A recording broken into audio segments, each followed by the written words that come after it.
What we do together is provide for the family. Our entertainment, we provide primarily. We do not go out and buy our entertainment. We build our houses. We need food. We need warmth. We try and provide that as opposed to buying it in. Welcome to the Stay at Work Home. We are here to question the prevailing assumptions about the meaning of life, work, and the purpose of people. Instead of being torn apart by our vocations, we want to be pulled together. Come along with us as we change our picture of the good life and pursue the home as God intended, one that worships through work together.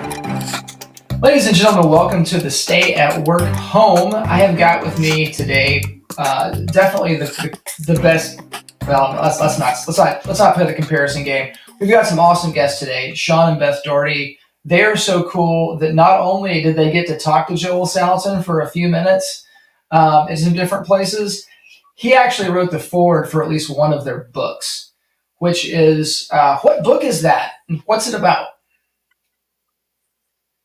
The Independent Farmstead, and it is about how we can farm the way people used to farm without inputs from the feed store, the grocery store, how you can grow your own food and grow the food for your animals. Based on grass and a dairy cow. And it's pretty cool. I have not read that book. I've read some other stuff they wrote, and I've listened to them now. I've listened to some of their talk as I was able to at the Ozarks Homestead Festival. And I also read this little jewel, Regenerative Agriculture and the Practical Implications of Genesis 1. We were just talking theology or theologically adjacent things before I hit the record button. And farming is a place where truth, goodness, and beauty exist. We can recognize it, and it can point us to God. And we came to very strong agreement on that point. So, Yes. So the subjects I want to talk about today are more, I don't want to say practical, because everything in there is very practical too, but they are directly maybe implications of the family. And you guys have both raised a family and also done a lot of work as a family, as a holistic family unit, a productive unit. And that's right. You know, what is it in the beginning of Oedipus Rex? The choir, the chorus sings that call no man blessed until he is dead. Likewise, often call no one a good parent until their kids are dead. But there is a point at which your kids are grown up enough and that they bear some testimony to your parenting. And I met one of your children, whose name escapes me right now. I have to get my phone back out again to look at it. But he was at John. Was it John Paul? That's right. It was John Paul. It was old JP down at. We had a 30-minute conversation next to the Porta Johns. Right. Of course. Yeah, we had a bunch of kids at the event. And they were building a timber structure, mortise and tenon, right. Kind of home building down there. So there's a lot. I have several questions as to how in the world you guys stumbled on to raising such awesome kids. But my first question, and I'm trying to make this my kind of signature double question here, is who is your family and what do you do together?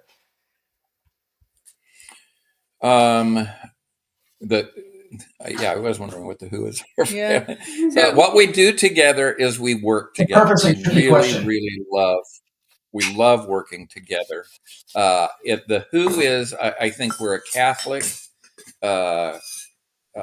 family that, the center of our world is Catholicism, is our relationship with God, and we go to daily mass, and we all of our children are practicing.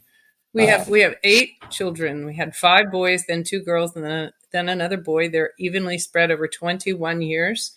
The 5 older boys are all married.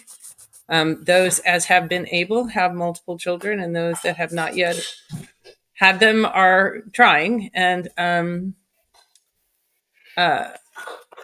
Shawn and I both have farming in our backgrounds. Our fathers were not professional farmers, but they were the sons of Southwestern dry farmers. They grew up on farms. They were, poor, no indoor plumbing, 2-room shack kind of affairs, and we loved our exposure to that as children. It was always our goal from before our marriage to live in the country and raise our food with our children.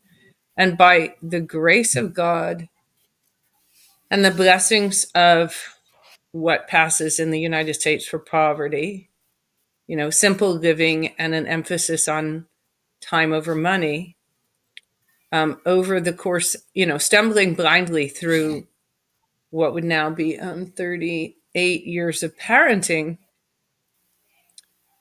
we've ended up in a really good place. We have faithful children whose our favorite two things to do together are to build something or tear something down.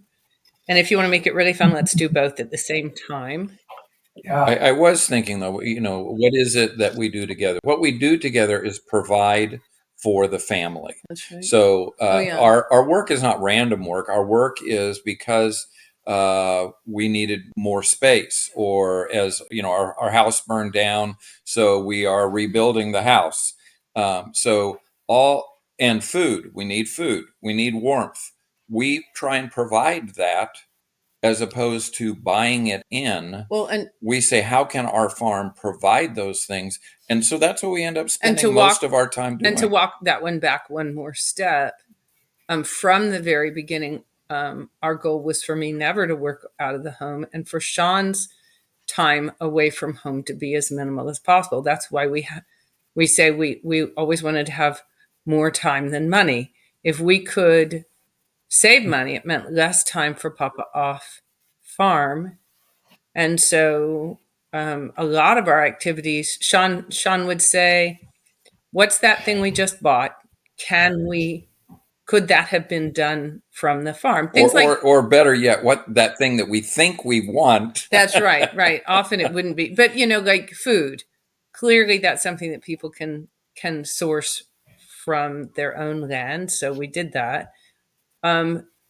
Like our functioning water systems, our passive water systems, capturing springs, because that's free, and it's the only thing that can interrupt it is a really bad D4 drought, as we found out this year. So that's how we ended up where we are, and that's the principal formation that our kids have received. Yes, they were also homeschooled, and all the way through. Some of them went to college, some of them went further. But we also worship together every day. We do provide for ourselves. So our entertainment, we provide primarily. We do not go out and buy our entertainment much.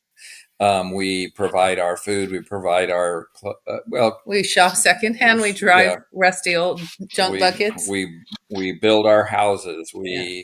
So we provide as much as we can, and we provide our own food for our animals. So that's been and that takes a lifetime. That might have been kind of a long answer to the question, but we were searching for the meaning behind the question. Right.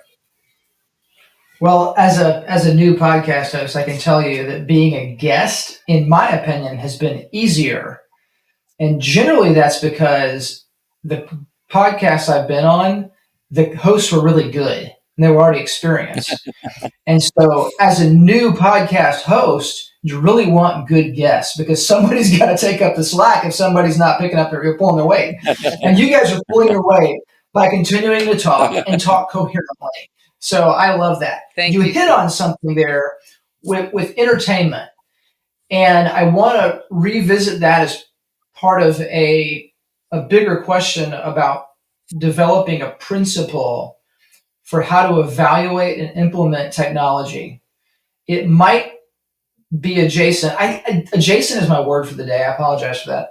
It might be related to entertainment as well, because you said you produce your own entertainment.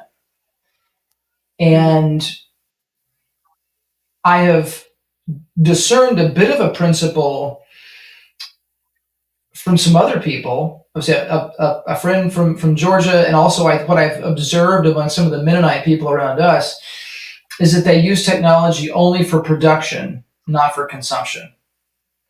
So they Mm. have to they have you don't sit there and scroll Twitter, right? You don't sit there and scroll Instagram, No, right. TikTok, whatever. Mm-mm. You'll Right. use the phone to maybe even educate yourself. If you need to figure out, how to change the window regulator on the truck, whatever the thing is, but you don't use it Right. Right. as Right. as Exactly. the thing which entertains you. How did you come up with that in terms of entertainment? I mean, how was there something that guided you to that? Is there a principle there that you've consciously held? Well, well, we're old to begin with, so Right. actually, our lives predate electronic entertainment in general. I grew up without a television, although that's not a function of my age. Um, and so it it's a sticky trap, isn't it? I mean, it's 2024 for us as well as you, and it's everything that you want to see or hear or read seems to come in through a screen. But that wasn't the case in 1986 when we had our first child. Well, and I do theater, so I mean that helps as well. Is that we're used to doing. I like doing festivals.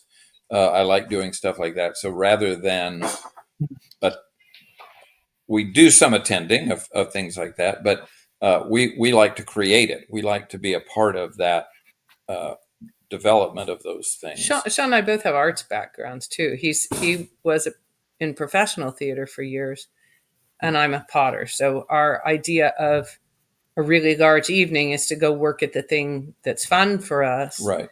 And all the kids are people who make things. Um, that said, I'll tell you that if there's something the Christian homesteading world desperately needs right now, it's proximity. We are, Hmm. we've been doing this for a long time, but the movement as a Christian movement is very young. It's very vibrant and it's growing all the time. But one flaw it has right now is that we are stuck with our use of technology as consumers when we want to be together. At least we have to get in the car and drive to be with somebody. And I mean the general we, like the national or the global we of Close the door. Christian back to the land people are still stuck with the fact that having been born into a very scattered world, a very car dependent world, we are thinly spread across the landscape and still have the difficulty of um, the family is not complete until it's embedded in a community and the community is not physically present. Hmm. I don't know if that was really That's relative to the question or not. No, it's completely irrelevant. No, it was good, and it brought up so many other things. The thing you talked about, like with theater, and I had read that about you, Sean, that you were like a theater major in college, right? Is that right? Yes. Then he got an MFA and he did professional theater for a number of years and then on and off And then after I that. taught theater But for he taught theater 25 for years. 25 years at the university level. So, which is probably something So, that people did not expect. no, I think people find that a little surprising.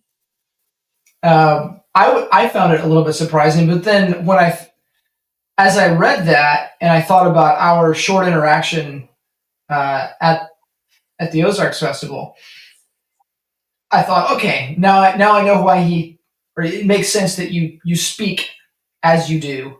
Um, Mm-hmm. you have a way with words and so forth, and that was like, okay, now I know see where he comes from. Like Joel Salatin being in uh, journalism, before that, right? Right, right. Right. It shows, Uh, doesn't it? Mhm. it does. It comes through, and then obviously Wendell Berry. If you had met Wendell Berry as Oh, just a God. farmer, you might wonder like, wow, that's just a farmer. I'm guessing, but have Right. you This guys man ever is met so Wendell Berry? articulate. Oh, yeah. Mm-hmm.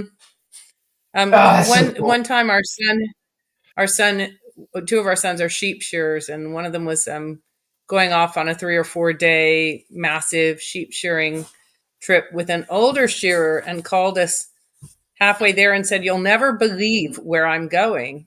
And he actually spent those 3 or 4 days with Tanya and Wendell shearing sheep in their area. So because Tanya and Wow. Wendell liked our son, it was the one you met, um, Uh-huh. we got to go see them.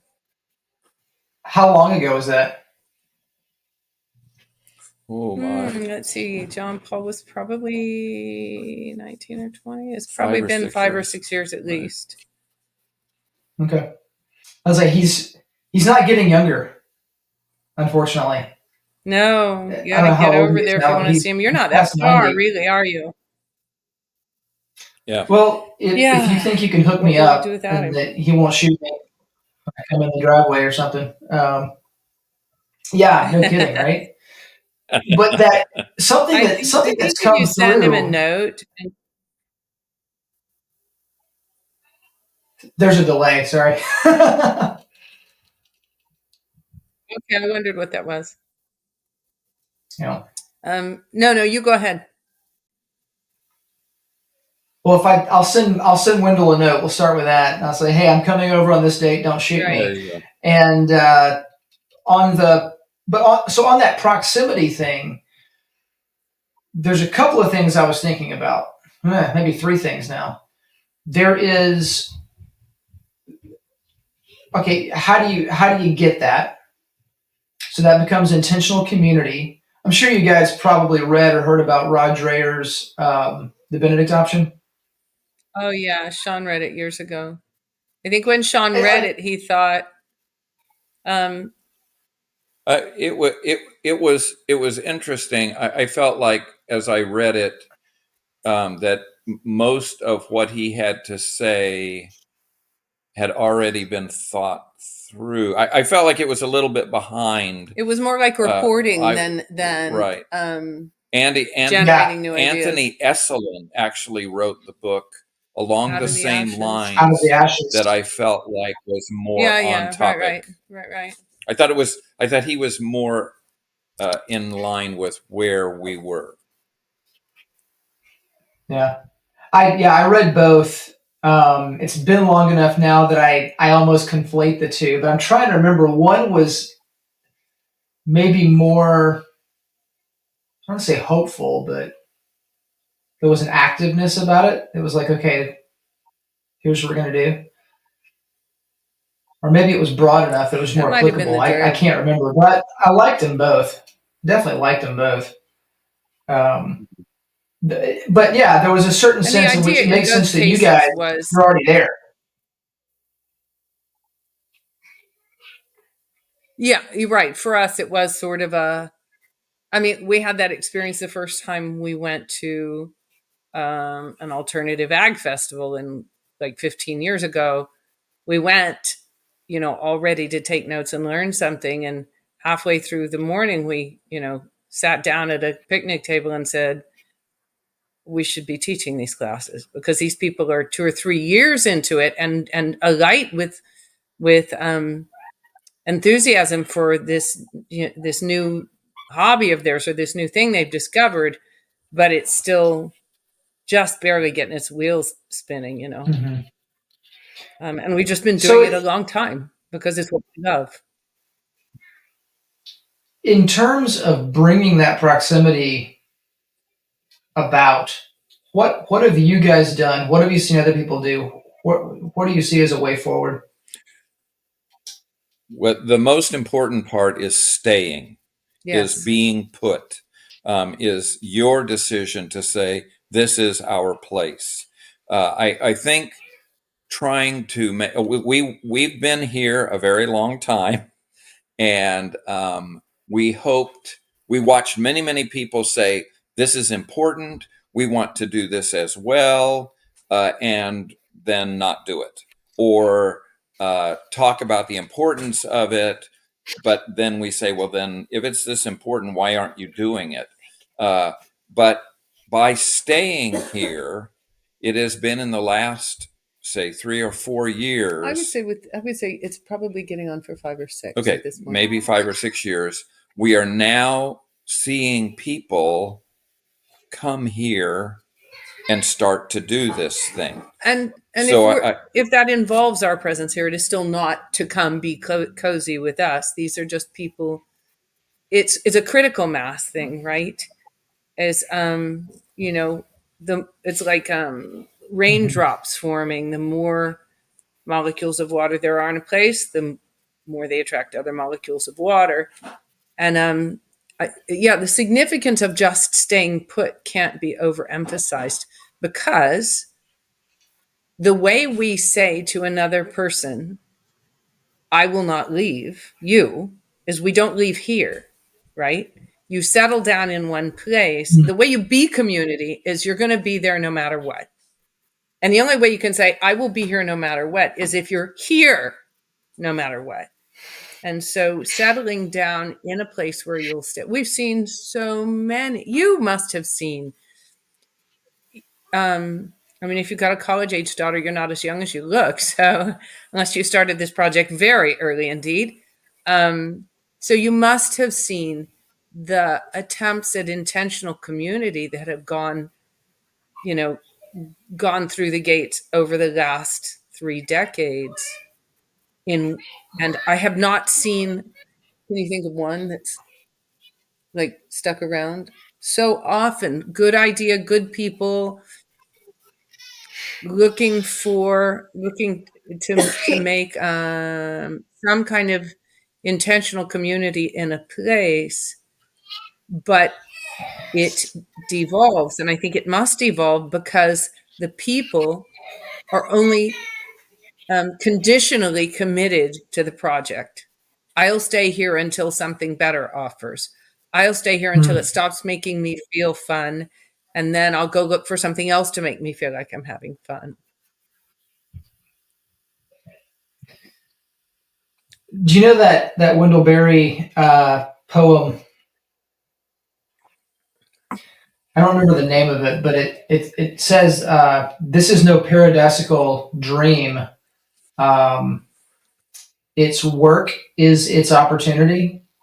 Like, so basically something like that. It's hard work is its opportunity, or it's only in the striving of hard. If I don't remember the poem, I certainly understand the right.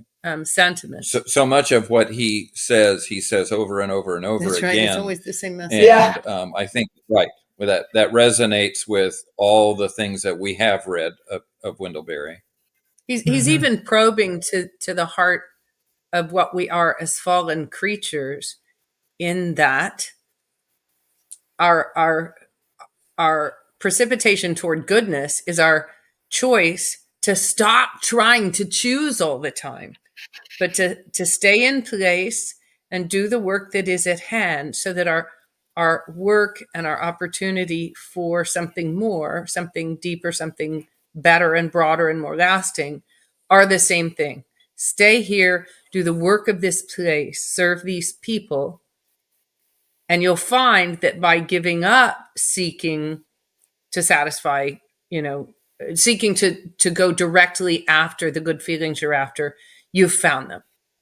You say, instead of serving me, I will serve the other. And by serving the other, you realize, oh, I found everything it was that I wanted.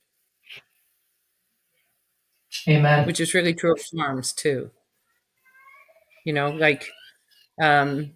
If you want a really gorgeous, productive, beautiful garden that will still give you weeds and it'll still have problems, but it's beautiful and productive, then stay in one place and add organic matter to the soil for 25 years, right. Which is about how long it takes to turn a piece of garbagey land into a little, fallen Eden of a garden.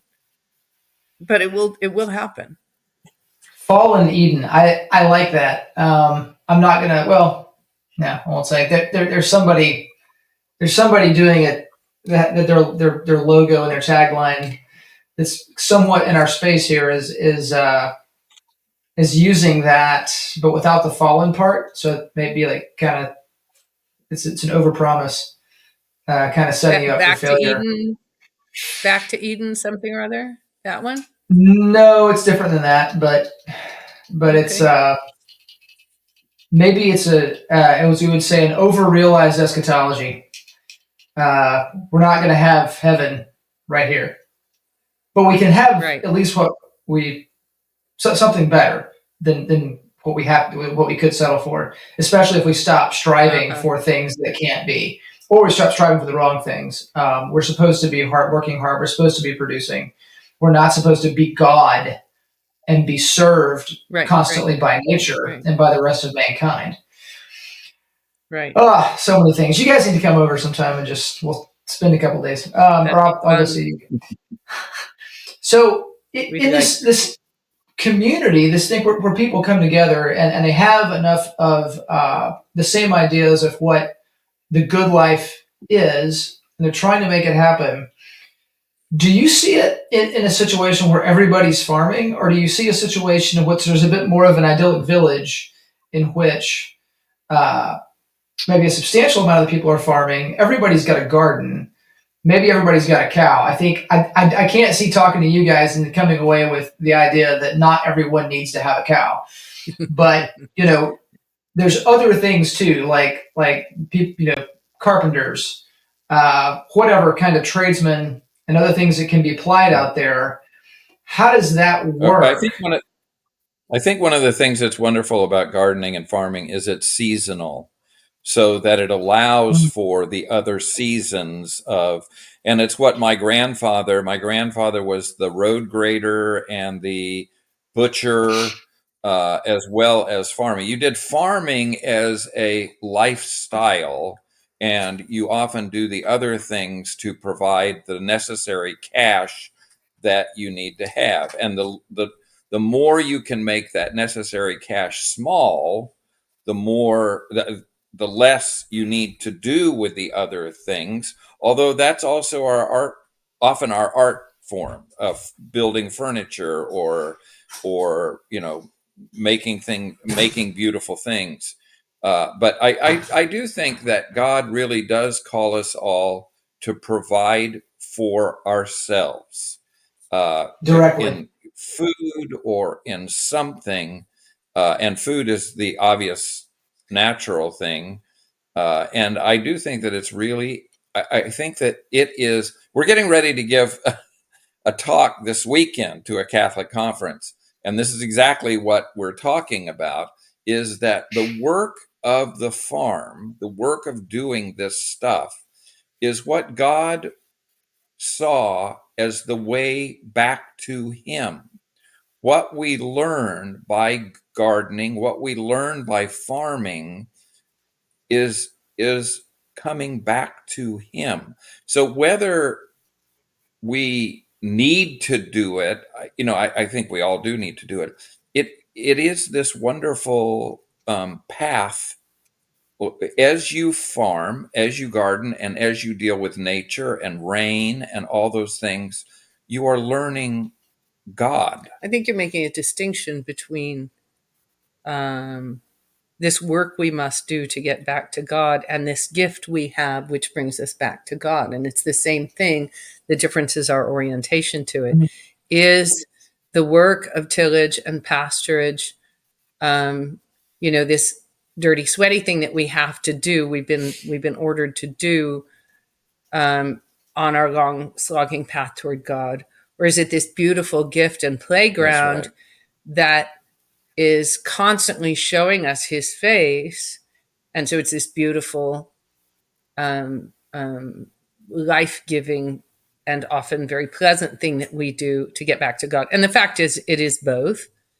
I think we're also touching on a distinction that goes unrecognized right now, as Christians, more and more Christian families are hearing their call, and people will often put it exactly that way. They'll say, God told me to move to the country. And as more and more Christians are hearing that call right now, there's a semantic distinction that I think is being overlooked. And it's that word farm, or its derivatives, farming, farmer, which is understood implicitly by most people in the United States as meaning I make money selling Right. biomass. Right. And That is not what that term has meant historically, and it's not what that vocation has been historically. And that's simple. It's a real simple thing to prove to yourself simply with statistics. If you dial back, say, 150 years, half the country are farmers. That is how that At least. the term would have said, yes, more than half the country is farming. Now, it is not possible for more than half the country to farm and have that term be dependent on the sale of biomass, because the less than half of the country that's left to do the buying of the biomass aren't going to be a sufficient customer base for the more than half to actually make their living. I don't know if I'm being clear, but so when we talk about community and you ask the question, how many are farming? I think we have to first settle that question. And when we use the term farming, we specifically mean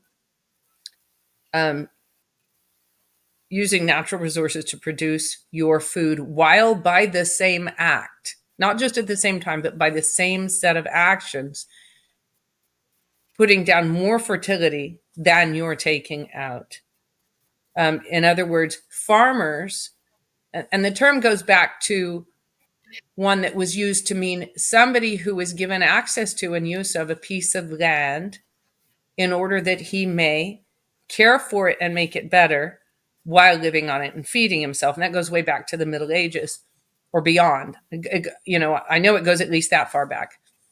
So when we recognize what farming is, it's, Shawn and I will sometimes say, prior to the Industrial Revolution, in most places and at most times, to say, I am a farmer was equivalent to saying, I am a human being. I live, I must eat to live. It's nobody else's job to produce my food. And so I participate very actively in the job of making food, producing food for myself and my family. And that's what we mean. To care for a piece of land so that while it is growing in potential energy, it's also putting food on my table. So that could be, like a tomato well mulched in your backyard and 2 chickens in the compost bin. So is it possible to be an urban farmer? You certainly can. You certainly can do some things toward that. But I think, well, I mean, and one of the things that we talk about is if we somehow were stuck in an urban setting, we would get a cow Hide her in we the would garage. hide her in the garage, and we would have the best garden that could be. And we would bring in hay, and we would feed the cow because we know that the food that's coming from that cow would then feed a pig, would feed chickens, and would provide the fertility for our garden to grow. We couldn't go back right now to a world without those things. Because and partly because we wouldn't want to, but partly also because if we started shopping at the store or through the industrial, we know that we would be getting the poisons, Right. we would be getting sick, we would be doing all the things that we're watching the rest of the world do, which we have said we don't want to go there. We want to. It even goes beyond that, in that, I used to think, oh, we eat really well. It shouldn't hurt us to eat a little bit of junk right now. But poisons don't work that way. The way you get an immunity to a poison is you take a little bit of it all the time, right? Well, that's a description of the American diet, taking a little bit of a lot of poisons all the time. If you're accustomed to stuff that you produce yourself from animals whose food you produce yourself or comes naturally, you're not getting those micro doses of toxins all the time. And then when you eat them, they really do make you feel dreadful. I think, too, to go back to the urban question, let's establish another semantic difference. Sometimes we mean by that a city setting, and sometimes what we're really referring to is how big is the piece of land. And the piece of land on which a person could produce all of his or her own food could be quite small. It might require some pretty creative use of some rather unusual livestock, but you can pull it off. Whereas a lot of times the issue for an urban homestead-minded person is the HOA. That's your problem right there. It's your city rules or your home owner rules preclude say, grazing a cow on that half acre yard. We've all driven by McMansions that have enough pasture for a cow, but they also have homeowner rules that don't permit them to keep a cow. Even a rooster. Yeah. Yeah, right. Right. Right. And Although they can I keep a was python. thinking, yeah, true. What I was thinking is that, when you had that cow in the garage and the greatest garden and everything, the only thing you would need to sustain it is enough guns to fend off the HOA.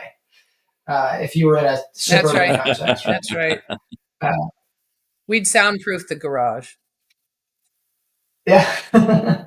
So this does bring us to a point that I feel acutely right now, because we've gotten ourselves to a degree of financial independence. And I hope that in the next year we can start moving in a much more food independent direction. And that is debt. Owning the land that you have, getting too much, starting too big, all of these expectations of affluence, whatever the thing is, or conglomeration of things are that really make it difficult. It's not that it can't be done. It's just that all of your preconceptions are sort of limiting notions. But particularly with raising children and setting children up, I'm thinking right now, like I just turned 42, and thank you for the compliment. But we have enough debt that I'm thinking, man, if I didn't have the debt, like I wouldn't be doing this, this, and this. I'd go ahead and be building the perimeter fence, the big fence around the edge that I could trust to keep anything and everything in, so that I can really start going to town. And so I want my kids to be able to have that burden lifted from them, but I don't want to give them anything so as to spoil them, so for them to not be grateful for it, or for them to come by it by something less than hard work. What do you think about all that? Isn't there a space in between? I mean, so a kid acquires debt usually through education, sometimes because somebody's crazy and signs for a new car for them or something. And then the giving of things they haven't earned is I mean, you've been giving them things they, in a sense, haven't earned all their lives. But those things come with family membership, family participation. They come with love. We told our kids early on, you've got a mixed blessing in that Papa's job at Franciscan means you can go to college for free so long as you go to Franciscan. If you want to go somewhere else, concentrate on that very young, because you're going to have to get a scholarship for that. We will not assist you in going into debt for a college education. If you're that good and that committed, earn the scholarship. But meanwhile, two things. One, a degree, higher education degree has been priced out of most people's reach without debt. And in fact, it's the bait, it's the honey in the trap to get you into debt. Meanwhile, a good classical education doesn't require you to go to college. So you're really not in a catch-22 here, guys. Now, the 4 oldest went to college, 1, 2, 3, 4, and took degrees. The 5th went to college and dropped out after 2.5 years to spend a year studying load-bearing masonry and fine brickwork under a master, and now that's what he does. And the 2 girls, the youngest boy is almost 17, and he hasn't had to answer this question yet. But both the girls have tried college briefly and said, "Man, can I find better ways to spend my time?" So they don't have debt, not from that anyway. The thing that they have gone into debt for, the 2 who went to graduate school did indeed go into debt and do indeed have to bear the burden of the debt that goes with that. But they made that decision as adults. with their wives. I do think that there's a lot that we can do. Go ahead. Say it again. Go ahead. I I've do got think my that there's a question lot written that down. we You can do. do. That the older people often are the people with more money, and our need is that we need the workforce to help us do what we want to do. The energy and the drive, and even the ideas, even the Right. Belief in the future, in a way. Right. So I think it's perfectly fine for us to say, I want to, and we would do this periodically. If a child said, I have a skill that I'm interested in exploring. I want to try learning how to cook, and more than just at home. I want to learn that skill somehow. And our son who went off and did masonry work and stuff like that. I definitely would support that with my excess money, because I see this as a skill that will further them along in their life and very likely come back to help me. So it's an investment in them, and it's an investment for me as well. And if it doesn't come back to support me, that's fine. Mm-hmm. But I see this as a really good way to spend my money toward toward my family. So now, while they were home, there was no allowance. They were just expected to work. This is what we do as a family. We raise our own food. We eat really well. But if the family did something that was That's cash generating, then that was that money was Different story. used by Shawn to, I mean, basically he'd break it up, and they used to have what they called the kid fund, back when it was hard to figure out who would get this money, and we had 5 boys all in a row. The money went into the kid fund, and then they'd do different things with it, including buying tools that they all wanted, or fireworks was something they'd sometimes spend money on. Entertainment. I think one thing that's important, for me, this was a realization. It's an ongoing realization that the most, one of the ways that we teach community to our families is that we recognize and show by our actions that we recognize that when we put money toward tools and skills for our kids, we're investing in our own futures as well as theirs.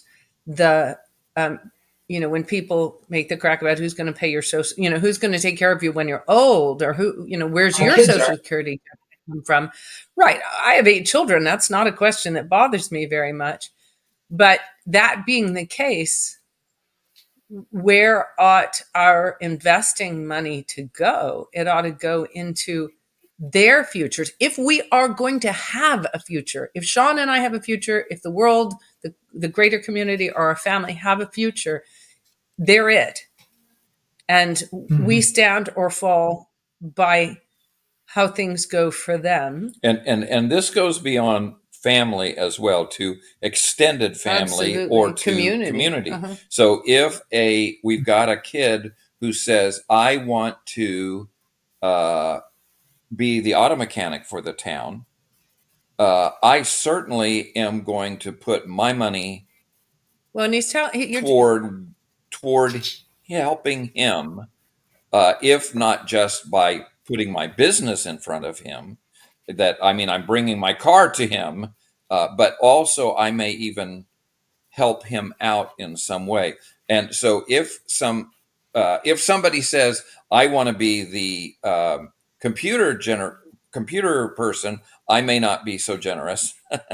But if they are doing a real skill, if they are saying, I'm going to be the carpenter for the area, or I want to be the blacksmith for the area, this is what the Amish do. Right. Or and I really see the Amish as a great model for building community. At least traditional Amish. Right, traditional Amish. Amish. So that, for example, most years, instead of raising our own Christmas and Thanksgiving turkeys, we'll buy them from somebody. In the past 5 years, we've gotten this influx of of young homestead families. And if somebody else is raising turkeys, we'll dig deep for that $95 or whatever it is for a 30-pound turkey, and be grateful, that this year I didn't have to shut turkeys up at night, and we're helping out that other person. The story of the auto mechanic is a perfect case in point, because he is a young man of hard work, great promise from one of our local families. The older local auto mechanic made sure to cultivate him, made sure that he figured out a way that he could pass his business down to him. And now all of us put our business in John's shop. And this is where we see that community is a place where you can't strengthen one part of it without strengthening the whole. As we all help John makes our community stronger, keeps our cars running, creates ties between all of us, that it will be harder and harder going forward for adverse outside influences to break. And when the general auto store wants to come into our area, we do not. We'll boycott them. Well, we just won't buy from them, and hopefully they will go away. There's a Dunkin' Donuts recently that came into our area, but we already had our Tri-Bees bakery, and we need to support the Tri-Bees, not the Dunkin' Donuts. And the more we do this, where we say we are a local community and we want to support each other, that's where strength comes from.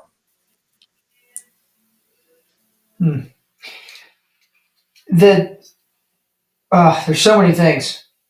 I guess by way of note, I wanted to say when you're investing in your children's actual education, not just getting them a degree from a land grant school, you're assuming that in all likelihood that's going to come back to you in some way, because your kids are your social security. I have 6 kids, and that's kind of how I'm looking at it too. Thanks to Joel Salatin telling me that when I read Everything I Want to Do is Illegal back in about 2010 or 11, but that is part of the shift from, I think, the standard consumer mindset, which is leading us down this road of owning nothing, Okay, and being happy about you're it. cutting in and out a little. Oh, you mean the threat that in the future we'll own nothing and be happy about it? Yes, that's leading us down that road.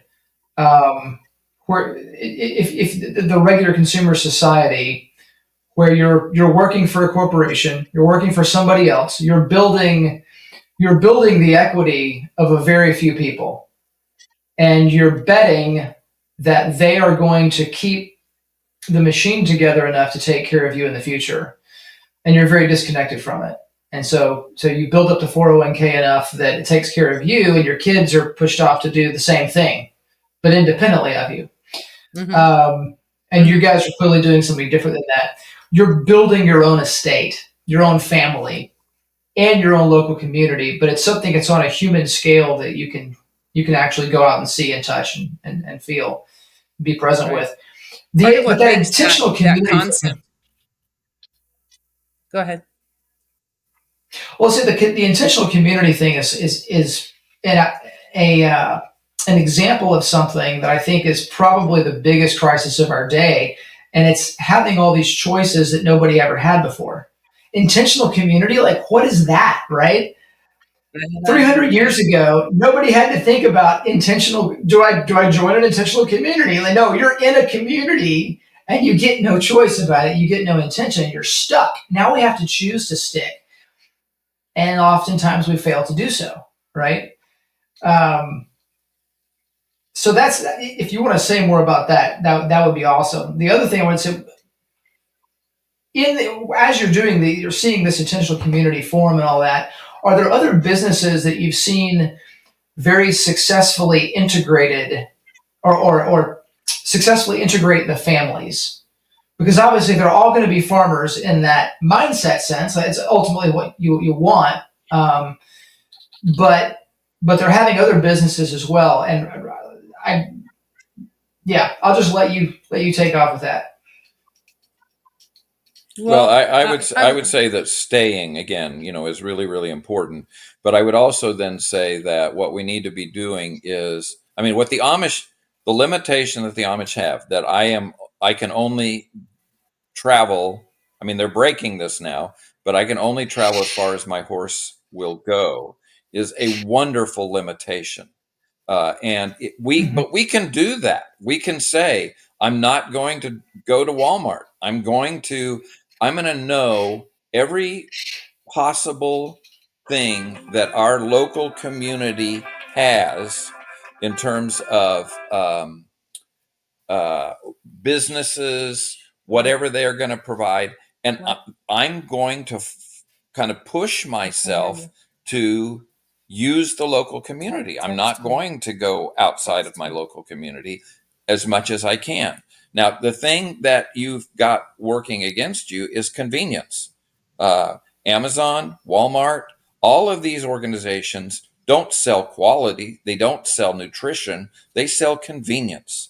And they'll do anything to make it more convenient. I'll make it so convenient, I'll come to your door and provide it to you. And we are a world that wants desperately to have this convenience. And we have to say no to that. It is not convenient to get up at 5 in the morning and milk a cow every morning, and that's how you bring in milk. It's the way that we live is not necessarily convenient. Although in it's other ways beautiful and it's delightful, and in the long run, it's convenient because we never have to go anywhere to get food. It's That's always right here, all around us, all the time. In fact, there's so much of it that a lot of your business is simply figuring out where all these nutrients are going to go to have the best effect. But you have to find ways to store it, and you have to go out and pick when you don't really feel like picking, and you bring it in, and then you can it, or you find a way to store it and put it away so that you can have it at other times.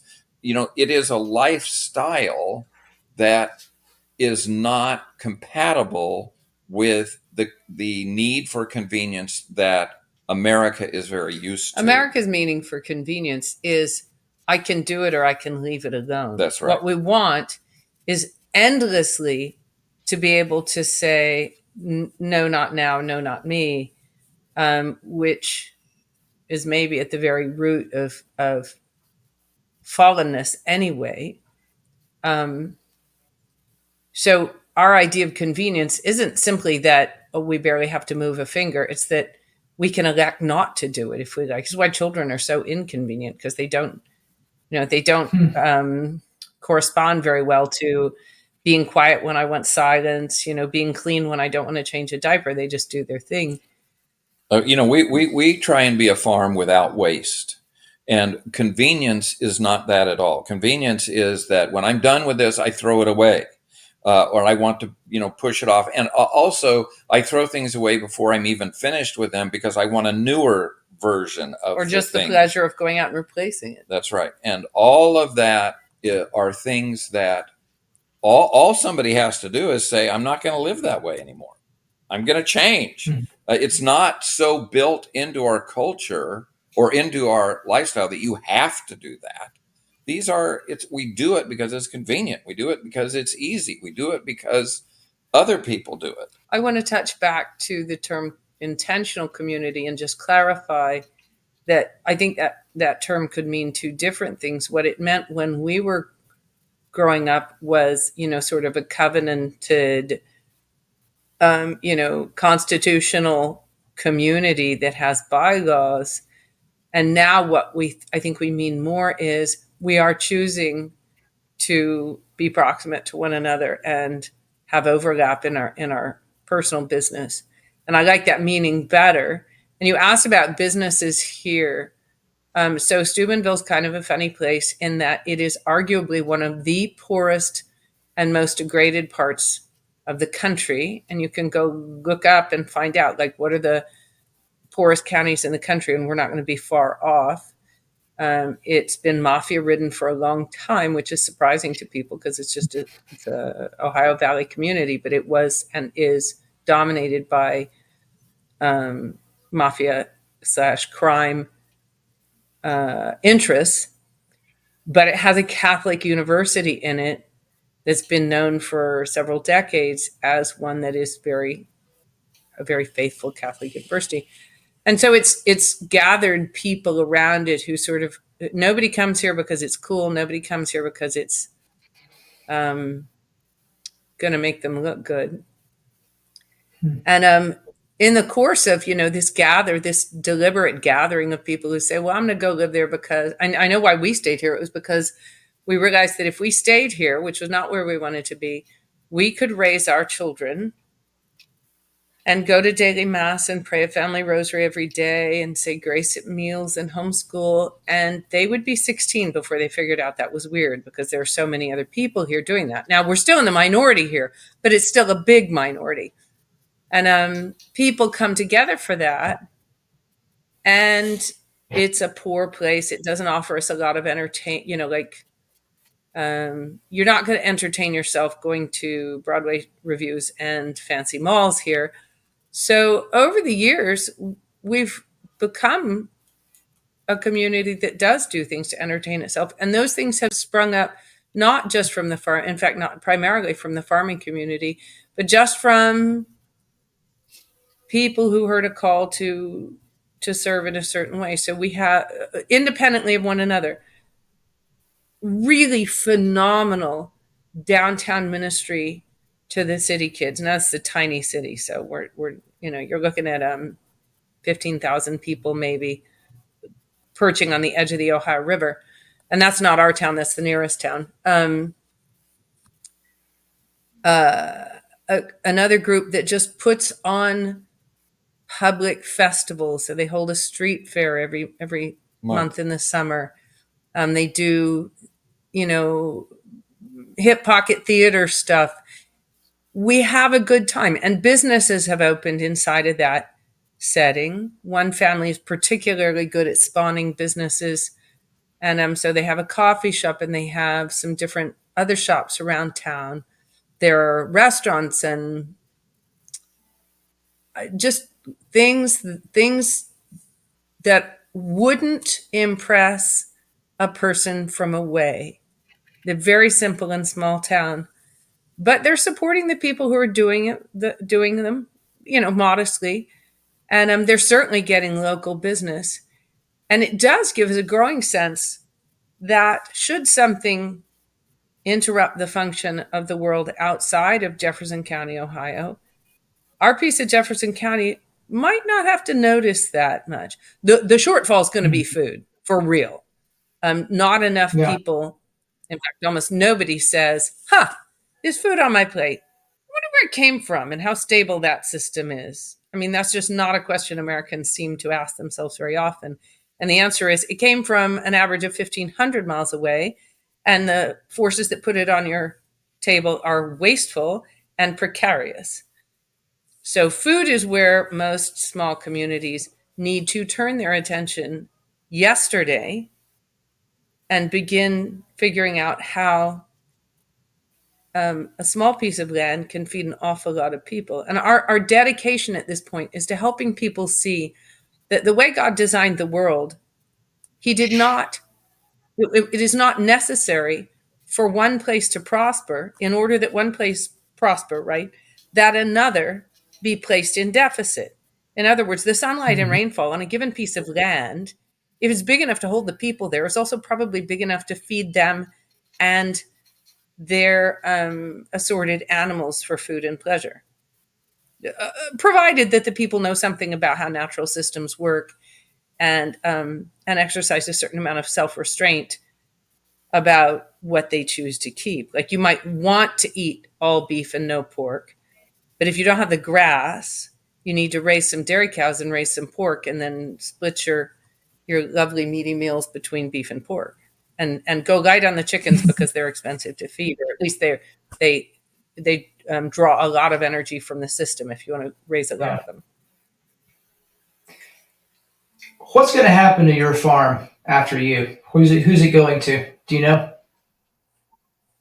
No, we don't know. And Keep your eyes on us. Yeah, I hope it stays in the family. I anticipate that it will stay in the family. I don't know which of our children might want to settle here. We would really like, what we're seeing more and more is multi-generational farms. So what we would like to do is uh, maybe add more land to our land, which would allow for more people to live in proximity. But we have one son that's 45 minutes away. We have another son that's about 10 minutes away. He has a river valley. They're both on homesteads. They're both on little Right, farms. and he has a creek valley area, and he wants to buy that whole creek valley up somehow and get all of his brothers and siblings to live there. So, yeah, we would like to You might end up see- there. Huh? Yeah, I think we're living the fearful question. And this brings us around to something that's been very much on our minds. And if we can judge by the questions that other people ask us lately, it's very much on everybody's mind, which is, how does this all end? Where is this tending? How do we know that this stepping out onto the water isn't going to end in a cold bath? And the answer is, we don't know. But because we haven't been there, right? And we can't see. God says, my word shall be a lamp unto thy feet. And if you hold a lamp down by your feet, you only see the next step. You don't see very far ahead. But you can see that the next step is stable. And we've come through almost 40 years of marriage in our very imperfect way, asking at every time there's a question, we've said, well, where's the good? Which one of these represents the good? Not the lucrative, not the fashionable. Neither of us would be very good at that anyway. But just the good, and especially the good for our children. And then doing that thing in the belief that no other path could lead to a good end. Only those steps that we take where we say, I see, Lord, many, many attractive things arrayed before me, but I can see that only some of them appear to be directed toward you. And those are the ones that we're going to try and concentrate on. And we will simply know that there couldn't be a better path than that. But Shawn not infrequently reminds us all that God makes few promises. And one of the most serious is that we will suffer. In this world, you will have trouble. That's right. And he himself, achieved success through the cross. So what is you're the will asking of God? what, Your sanctification. yeah, and you're asking what comes next. And I'm excited and fearful and absolutely convinced that it's in the hands of God. It'll be good, but I don't know what it'll look like. All the kids love the farm. That I think you were going to say that's not our business. That's not our business. It's not our. I think Wendell Berry has some things where he explores exactly that. That I can spend a lot of time thinking about the future, but I have no control over the future. Right. And it's not really my business. And as Beth says, my business is that as I step forward toward the good as I see it right now. And the future, Wendell Berry has several essays on this. There's actually a study that's titled Futurology. He says the future doesn't exist. And to orient today's behavior toward a thing, the existence of which is merely speculative, is probably to waste an awful lot of energy and very likely to direct your trajectory wrongly. Because we can't guess very well. and we wouldn't be good at it. That's something Right. that being low budget farmers has taught us over and over again, is that if you do something slowly and let the thing itself inform your action, you'll probably get somewhere. But if you form a plan of action and then inflict it upon your subject, you'll probably make a mess. That's what modern farming is all about. So Guilty. kids. So Not in the yeah, mind oh, of farming, absolutely. just, Anything making we my know plans, by right? having done it before. Mm-hmm. Yeah. Mm-hmm. C.S. Lewis had a bit, one of my favorite quotes of all time of anybody. It was in, I think it was in The Way to Glory. He talked about the need to study the past. He said, because you can't study the future. Yet you need something to set against the present to remind you that the basic assumptions were very different in different times, that much of what seems sort of common sense to the uneducated is merely temporary fashion. And so, yeah, looking to the And that's past is especially true quite right now. necessary. Yeah, very much so. Right. And We're that's in a lot especially of true at the uncharted moment, territories. especially because we're living in a time where deliberately or not, we have been teaching ourselves for decades, maybe a century and a half or longer, myths about ourselves that have no foundation either in past fact or in past myth. Like, your grandfather was a monkey. Like all subsequent ages are more developed and they're and more enlightened than previous ages. And the longer we farm, the more evident it is to us that that is a black lie. It's a great tool for keeping people on an agenda of industrialization and technology and global government, but it's a black lie and it does not rightly describe what we know I think that of humanity's this gets past. back to God teaching us through through farming, that if you farm, there is so much you learn about how the world really works that you are not so easily duped Absolutely. by what the internet might teach you, or someone with something to gain might That's right. fool you into doing. That's right. So you begin to really question. That's not how that's not how creation seems to work.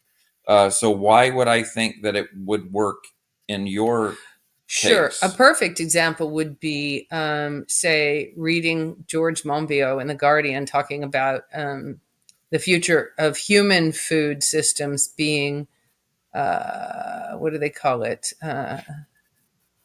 Like engineered Synthetic fermentation. We're all going to be eating Soylent Green one of these days. And for anyone who manages plants, animals, soil, ecosystems, and culturations of any kind, like literal cultures, as in biological cultures, the thing is just silly. Right. You won't. It's not even worthy of an argument. It's just you will fail. And I, meanwhile, if your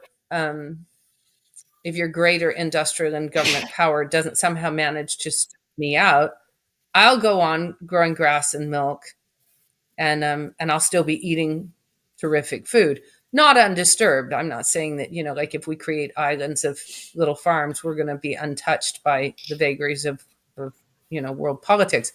But you can't be fooled into thinking, really, we're all going to end up having to eat, fermented bacteria in, very transformed into delicious pseudo eggs and ice cream and etc., but still fermented food, kind of bacterial fermentation. But if all your food comes from Walmart, you might think, all right, yeah, it's already fake. Yeah, right. It already doesn't look like anything. Right. So if somebody says, I'm going to do that with high protein bacteria from a fermentation vat, you go, okay, as long as it tastes like a chicken McNugget. Yeah, somebody's been doing stuff like that for right. a long time. Yeah. It's a very philosophical thing, really, because what you are propounding is that there are forms, right, in the Platonic sense, that God has created a universe with fixed categories. And what they are saying is that there is no God, there are no fixed categories, because nothing was created. It's all accidental. So therefore, if I can make, something broccoli-like, let me use the adjacent word again, something broccoli adjacent, that's just as good as your broccoli. Right. There's nothing Well, that's what ultimately GMOs better do. about organic Right. food. That's right. It's so nearly what we're already eating It's reductionist. anyway. That's right. And if you're farming, you know that that's not how it works. And you pulled the right. Yeah. I mean, you pointed in the right direction when you said if we know God made the world, it's harder to fall for that stuff. The minute you withdraw from your propositions about about the physical world, that there is a God and that He is rational and orderly and benevolent, you're faced with again a physical world that isn't necessarily overtly friendly to you, and you feel justified to use any kind of force or coercion to get the end you want.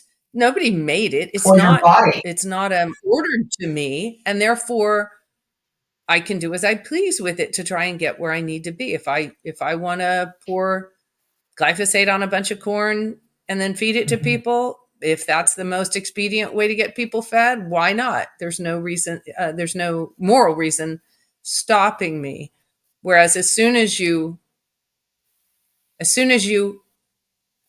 what's the word I want? As soon as you allow yourself to accept the obvious evidences of a thinking, benevolent creator, of an orderly will, there are strictures placed upon how you do things, and those strictures come along with the fact that they're not there arbitrarily.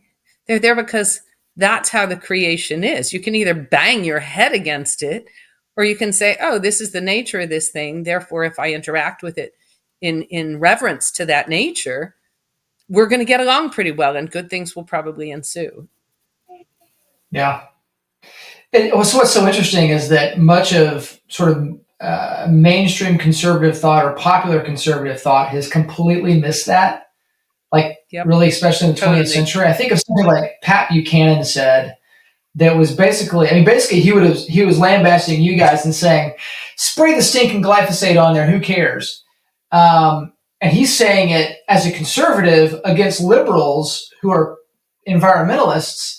But it's the same environmentalists now that I think are more and more moving. They're not environmentalists anymore. They're moving on because they see the freedom of the human will to do whatever it wants as the ultimate good, because they've denied that categorical goodness that we're talking about. The one that the heavens declare. Right. Right. Yeah, it's a bizarre world we're living in. There's a book. Nancy Pearcey. She wrote a book called Saving Leonardo. It's 20 plus years old now. Maybe not 20, maybe 15. But at the beginning of it, she gives a definition of liberalism and conservatism. And the one from liberalism, she actually just ties together some quotes from liberal philosophers and says, basically, nothing is fixed. That is the essence of it. Nothing is fixed, and therefore we can transgress it. So every generation of liberalism, as he defines it, transgresses another boundary of what was previously thought of as fixed. So when I was a kid, it was the liberals that wanted the organic food and the hormone-free chicken. It's the liberals of today that inject the hormones straight into their kids. Yeah, good point. That's an excellent point. Let me see if I can have a closing question here. Okay. You guys talked about leaning into the good. And there's all kinds of. I actually just heard a podcast with a guy who's an ethics professor, and he was talking about how ethics is just in modern vernacular or as a modern practice is really problematic because all it does is say, what should I do? But it never addresses what is good. You guys seem to have used the what is good, lean into it as kind of a guiding light. Is that what you do when things are hard? Oh gosh, that's when that's what else is there to do when things are hard? I think usually when things are hard, the good, sometimes, not always, but often becomes clearer. I was going to say the same thing. Like right now in our age, when people promote things like abortion, it becomes clearer. I mean, they are so wrong that it does become clearer what is the good or what is right. And yeah, I do think that. And again, if you live in the truth Will set you free. set you free, and you'll know the truth better by living in the truth. So I do think that all those things are accurate. I think the other thing that's going on there is that so if you orient your or attempt to in your very fallen way orient your actions to the good, you will find that you are on a divergent course with almost everything else, and so you're getting yourself out on a limb. I think it's why so many people have grabbed, especially women, have grabbed me by the arm one way or another and said, with their voices trembling, how do we know this is safe, this thing that we're doing? How do we know it's okay to be so countercultural? Because the more you choose the good right now, the more you are going to find that you are placing gaps between yourself and the fake safety net that is, being well nested in the culture, well placed in the culture. And that being the case, what they do is less and less possible for you and appears less and less like a fix. Like if you've been homeschooling for 10 years and you're having trouble communicating with your 15-year-old, you should at least be able to look at the school system that you left 10 years ago and say, well, that's not a viable option, right? That's not going to work. So I know I have to make this homeschooling adventure work. It'll be okay. I've made choices for the good that got me out on this limb. Now I have to believe that God doesn't drop people when they follow in his path. And in the Catholic breviary, oh gosh, every Sunday and every fourth Sunday and tons of feast days, we recite most of Psalm 95 in the Catholic Bible. And in the not particularly euphonymous translation we use, it says, "Do not grow stubborn as your fathers did in the wilderness, when at Meribah and Massa they challenged me and provoked me, although they had seen all of my works." And I'd said that a million times before. I thought, okay, Meribah and Massa, oh yeah, they wanted a drink. And what works had they seen? These were the same people who had seen the water standing like a wall on their right and their left. If you say to the one who stood the water on your right and your left so that you could pass dry shod through the Red Sea, if you say, wah, I'm thirsty, you're not questioning his power. You're questioning his love. You're questioning whether he loves you enough, or his wisdom, whether he's wise enough to know what you need. And the longer you farm in natural patterns, the longer your farming is guided by the nature of the soil, plants, animals, and climate you're in, the more of his works you're going to see. You're going to see them when you think they're letting you down, and then you're going to see the outcome later that shows that kerfluffle that scared the heck out of you and you thought was a failure was actually just one step along the way toward greater health. And then when you return to the Bible and read the Psalms, you will understand them in a whole new way, because it's farming reveals that to us. Right. Jesus was speaking through a farming culture, and so we see his works. Right. So like that first dead zucchini plant expiring, covered with yucky gray squash bugs, is really depressing. And so's the 5th, and so's the 19th. But by the time you get to that 19th expiring zucchini plant, you should have enough experience under your belt of how, yeah, but the second planting's doing fine, and by then the squash bugs will be gone. And besides, I also planted this other variety that's growing fine. And even if I lose all the squash, I'll still have corn and beef. You get more and more experience of how God doesn't give us what we want. If we let him, he gives us what's best for us. And that's really what we want. But we have to accept that parts of it come with knobs on. That is great. I could go on for the next hour and 24 minutes, but I won't. How can people? Well, two things. What would you say to anyone getting started? What's the this one thing, and then how can they get way more from you in terms of books or material or whatnot? Rule number one on a piece of land. First thing, see what it's already growing.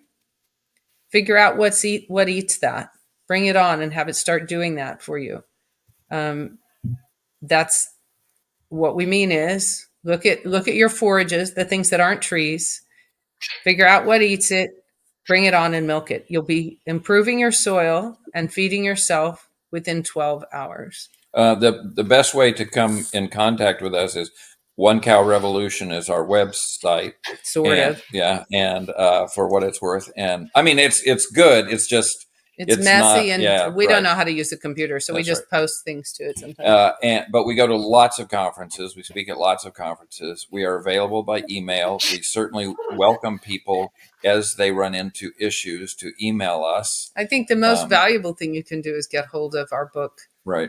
From 2016, the Independent Farmstead from Chelsea Green Publishing, which has been popular enough that the books are on back order right now. So if somebody's looking to order it, get hold of Chelsea Green, put your order in, and next month this month actually, soon they should have more printed books. And we write for a couple of magazines. We write for Plain Values and for Homesteading Monthly, Homestead Living. I think it's monthly. Anyway. Yeah, I think it's Homestead Living now. Okay.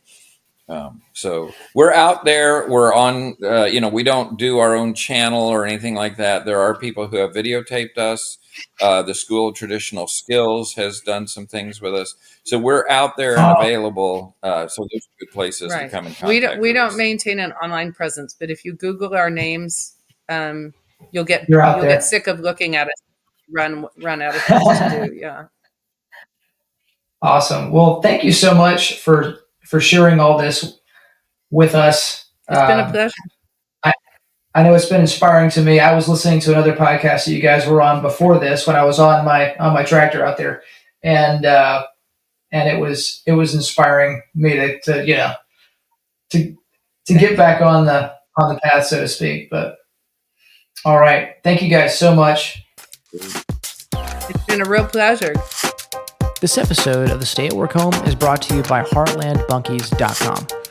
Come check out our full line of small cabin kits that can be easily assembled by a few friends or family in just a weekend for extra space for meaningful connection, or extra income, or a home office, a homeschool room, or whatever.